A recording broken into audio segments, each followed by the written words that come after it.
Good morning, everybody. Thanks for coming to this session. You can see that the first study is about special school placement, and it's a longitudinal study that's been going on since the 1980s, would you believe it? The second is a study about the impact of academisation on provision and placement of children with special educational needs. The first study is a study using the National Pupil Database, a major amount of data funded by the ESRC. The second study is the longitudinal study about special school, and you'll see there are two teams, and they're sort of somewhat overlapping teams, and I'm a member of both. So I'm representing both teams. The second project, funded by British Academy, is done with the Centre for Study of Inclusive Education, and you can see Artemy is involved in that. So I'm going to do it in reverse order. I'll finish with the special school placement data, which is a somewhat simpler study in terms of its analysis.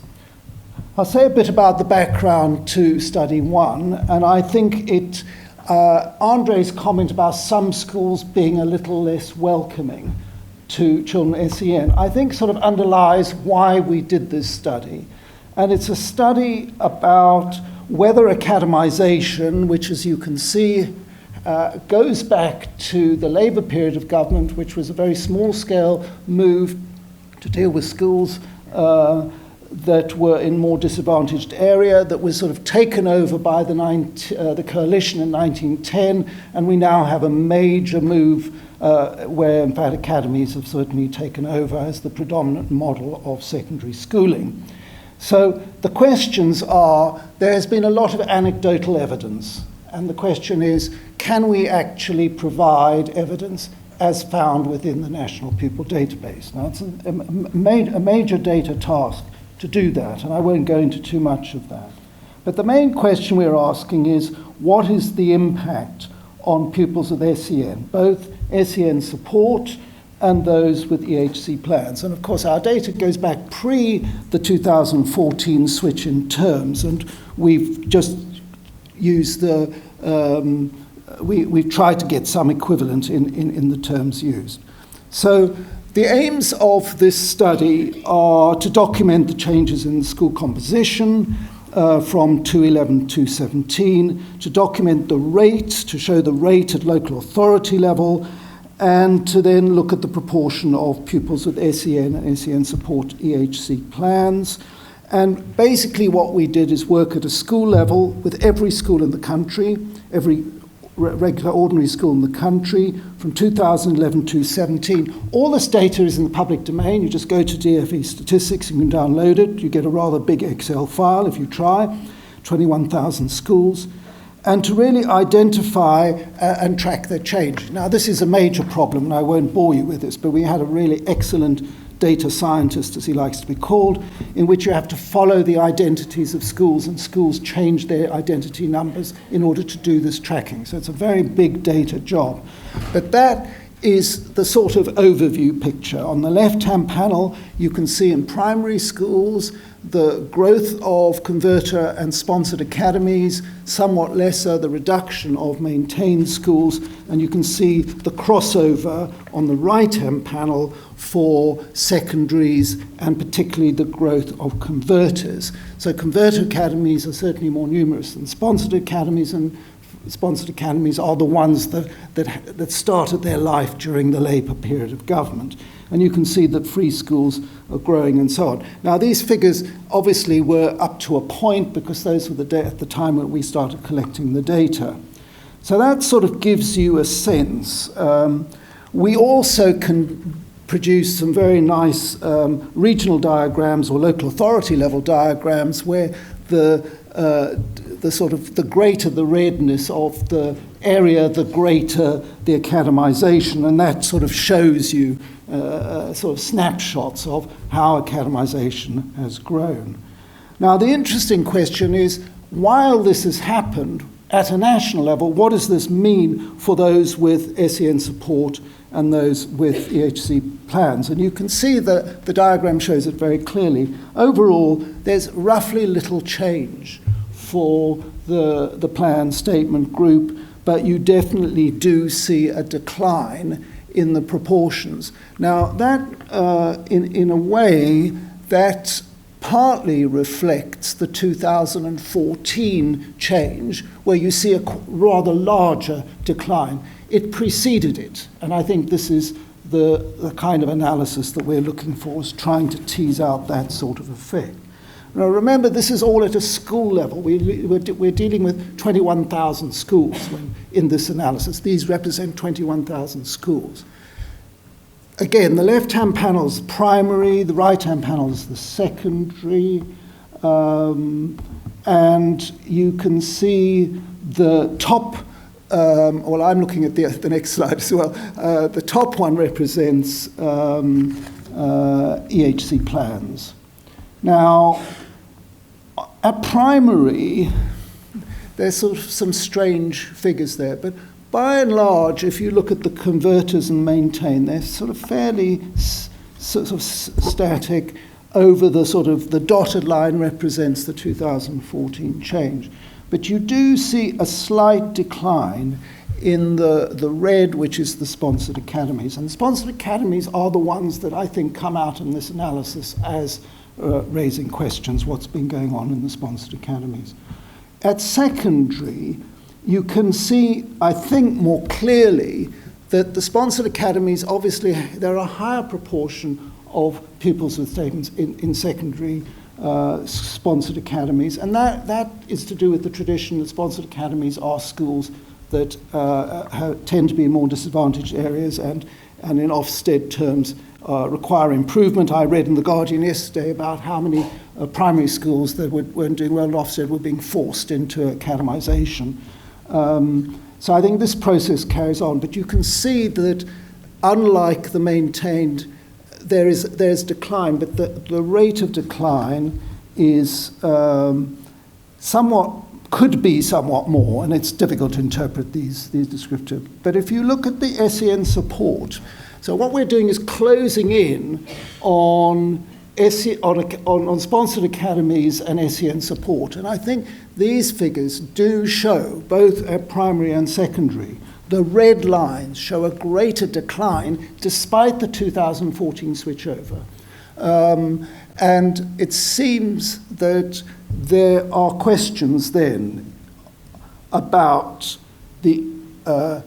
what is going on with sponsored academies. So that was the sort of first level that we had. And I'm going to go straight to the next level. The next level of analysis is pupil level. So now we're not talking about 24,000 schools, we're talking about several million children within these schools, and we're working at an individual level. Because what we're now wanting to ask questions about is to set up a longitudinal study of pupils as they go through schools. And we're particularly interested in the transition from year 6 into year 7. It's the entry to secondary that we're now focusing on, because it seems to me that that is the point at which there might be, see, the question is, do more autonomous schools exercise their autonomy by making it more difficult for some children to enter? That's the sort of mechanism that is, in a sense, we're asking. So the longitudinal study is from 2002 to 2014-15, and the academisation alongside. So our research question is, how does academisation affect these three elements? The actual intake, so in other words, if a child has SEN support at primary, we will know that. And are they going to have the SEN support when they're in year 7 at that transition? And we can identify that. And does that depend on whether they're going to maintain school, a sponsored school, or a converter academy? So we can actually ask at a pupil level. Then we're asking the question, once they are in the school in year 7, are they likely to be reclassified as not SEN? Might they lose the SEN support category, right? For whatever reason. The thing about this data is it tells you nothing about the underlying mechanisms. It just tells you the patterns and the sequence of patterns. And then the next question is, are they more likely to switch, or they're likely to exit the school? So in other words, they're not on the roll. So when we look at them 2 or 3 years into year 7, where are they at school? Are they likely to be in school? Now, without going into the statistical method is called difference in difference approach, if you want to know. It's a multivariate approach, and basically what we're doing is we know if a school will become academized. So it's a sort of kind of retrospective experiment. We know a school, but we can and we know when it will be. So school 2 only becomes academized in 2011. And what we can do then is compare school 1 at the point that it academizes with school 2, which will become an academy that hasn't yet been academized. And that's the difference in difference, and that's the kind of basic formula we use. And I won't go into that too much, but just for those of you who want to know what's involved.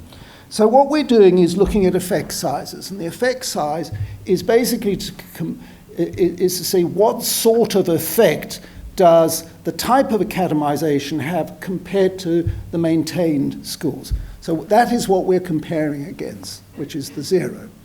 And the red represents, if I can remember, the red represents the sponsored, and the blue, the converter academies. And then this is the question of intake. Is there any differential intake? And the first column on the left is non-SEN. So is there any difference between the intake of those who do not have SEN? Let me just say, we've stopped analysing those with plans because we found nothing at plans. We're focusing in now on SEN support, transition from year 6 to 7. And you can see a slightly higher, significantly higher level. That's the mean effect size for all children of non-SEN, SEN support as they go in. And of course, the counterpart to that is for those with SEN support, you can see there is a slight reduction, and that is statistically significant. It's not a very big effect size, and it's really important to be clear about this. It's not a big effect size, but it is a clear pattern. If you look at the EHC plans, you can see no difference, and that's just to sort of illustrate. This is an SEN support question. So that's at the intake. If we look at the same type of effect size data, this time for once they are in the year 7, we then follow them after year 7, 8, 9, we follow them over several years and say, are they still, by the time they're in year 9, are they still classified as having SEN support? And you can see that any changing from not having SEN to SEN, there's very little difference there. There's no differences there. But SEN to no SEN, there does look like there is, certainly for the first couple of years, it goes away in the subsequent one, and that is statistically significant. A kind of declassifying of SEN support in the sponsored academies. And I think that's probably you can see the pattern coming out. This is just a longer line to show you the percentage of pupils who are reclassified over a longer line, because of course we have figures for sponsored academies. The colour scheme has changed. They go back 2006 because there was the Labour sponsored academy. So you can see a decline in SEN support. You can see the sort of reclassification patterns there. The blue represents the converter academies. Okay. Now, I think again, there's a lot to be said here, but I think if you look at the SEN support on the right-hand side, there isn't very much going on there. If anything, there's a sort of tendency for less switching of those SEN support once they're in the sponsored academies than the other two. You can see on the panel, the minus 1.3 to 1 side, you can see there's slightly less there. So that table sort of represents what I think we're trying to say. We're saying that we're not finding very much in EHC plan. We are finding this in terms predominantly of intake and reclassification. And I think what follows below there is an attempt to begin to sort of make sense of what's going on. And if there were time for questions, I'd be very interested. I mean, one of the things we have done is sent out a survey. Some of you might have filled out the survey or seen it. I could get copies of the survey. We're basically asking people, telling people the results, and say, what do you think is going on? So this is the sort of story we think is that when you become a sponsored academy, it's seen as a fresh start with a very strong emphasis on raising standards. Sponsored academies, as we know, have higher proportion of pupils with SEN than converter academies. And it could be that there's reputational benefit, which is a rather technical way of talking, but I'll put it like that you can reduce the proportion of pupils with SEN at intake, and that could be seen as having a reputational benefit. You could see that as a form of discrimination. It will be without losing funding, and that therefore you can somehow concentrate your resources a little bit more. We know that converter academies have a lower baseline proportion of SEN, and therefore converter academies, those with SEN, would sort of feature less within the overall management sort of perspective of decision-making within a converter academy. I think that's a consideration. On reclassification, we wonder whether the sponsored academies are more likely to change the SEN status once they've admitted them, because there's an emphasis on raising standards for all, and they might say, well, this young person doesn't have SEN support category, they came in with it, but they're very much like somebody else, let's just focus on all those who are lower attaining, if that is the way that you see SEN support, because SEN support is not just the same as lower attaining. But it might be that that is what's happening. And of course, it does comply with the 2009-2010 advice that there was an over-identification of SEN, which was the basis of the 2014 change, that Ofsted was saying to the government, there are too many being identified. So in a sense, you could see that sponsored academies particularly.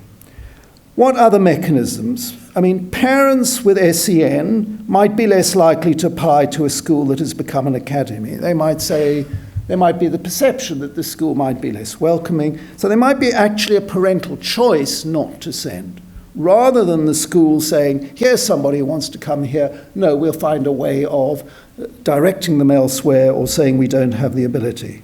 So there could be direct discrimination, or it could be a combination of both. And our study really does not answer that question. And we have been trying, and we will continue to try to find, to do research to actually, of a more qualitative kind, to really understand the processes by which parents place their children and we're particularly interested in the 6-7 transition in a secondary school as opposed to a special school, and we have all various sorts of methods, but we still have to have this funded.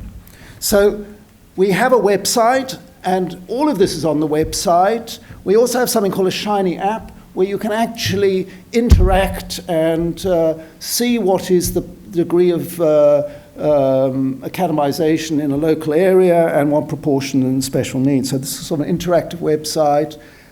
These are some of the papers that are published, if you want to read about that. This is the special school trends data.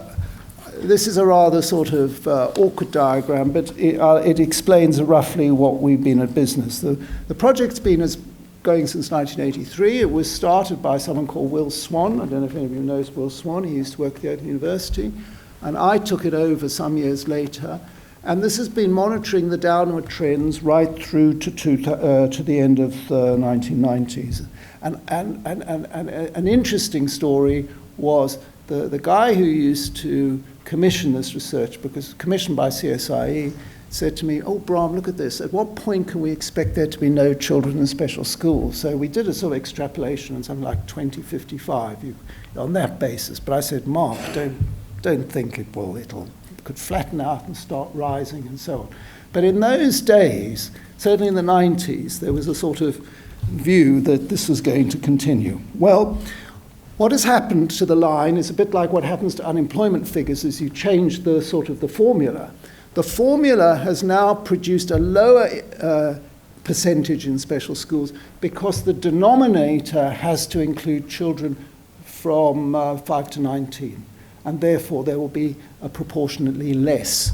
And that's just because the data is no longer available in the 5 to 16 level.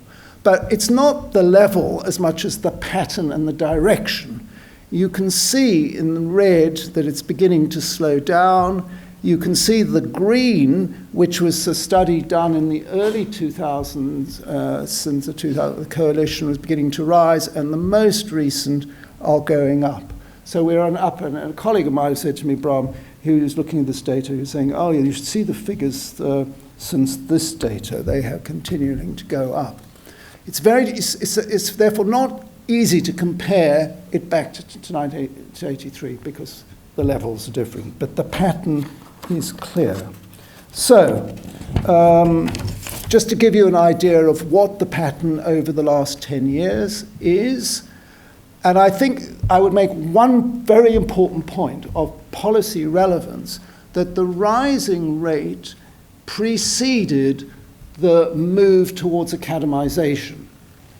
And this is a really very important point. It certainly started in the Labour period of government, and I think this needs to be clearly registered. It's sort of beginning to rise a little, and I think there's a question of whether it's flattening out. I think that is not the case. If you want to see the actual raw numbers, those are the raw numbers, but you can't interpret the raw numbers without knowing what the denominator is, which is the total number, and the numbers have been going up. So if you look at it in terms of proportions, and here we're comparing the latest round, which is the most recent study in CSIE have just released this report. From 2014 to 17, you can see the increase there, 2.1% increase, but there's a 9.1% in special school placement. So you can see that although it's rising, it's that much more. Now, Artemi likes to represent it like this. So I follow Artemi's.